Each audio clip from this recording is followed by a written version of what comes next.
Good morning, this is Shay Eskew as part of my Kona Inspired series. Today, just wanted to share a little bit about some of the things that I was thinking as a kid.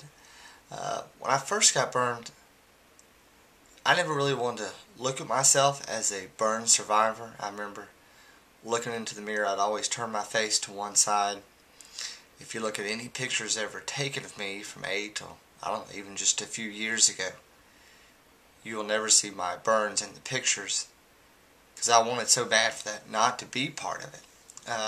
I was afraid if I labeled myself as a burn survivor, that was going to put limitations on what I could do. For better or for worse, I kind of saw it as a means of handicapping myself. Instead, I kept referring to myself as somebody that was in a bad accident with the hopes that things would get better. To me, that seemed like it offered more hope than it did, classifying myself as a burn survivor. And I remember as a kid, we had to go to the Shriners Hospital all the time. We were up there every 2 to 3 months for the first few years.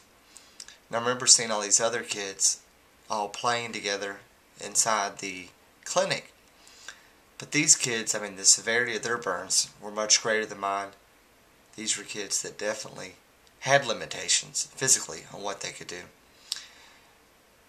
And I just never felt like I could relate to that. I felt like if I subscribed to being in the same group, then I would never be able to achieve what I wanted to achieve.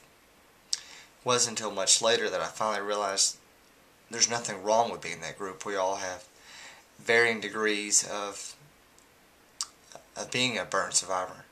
One's not greater than the other. They're all much different.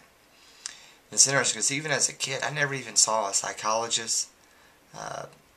It was mainly the family adopted the attitude of just suck it up, fit in, and don't make excuses. We never talked about it. Nobody ever sit down and said, how do you feel about this? Tell me what you're thinking.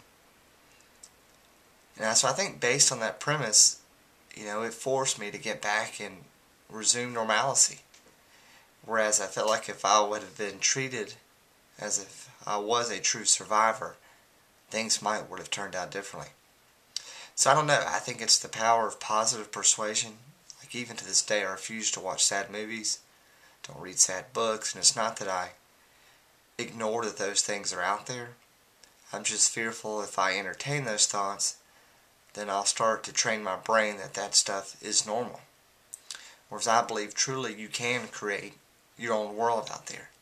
But part of that is based on believing good things are possible, especially if you're willing to put in the time and persevere.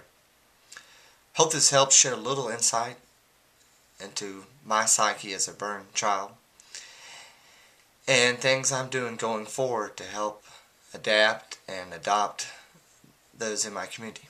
Thanks and have a great day.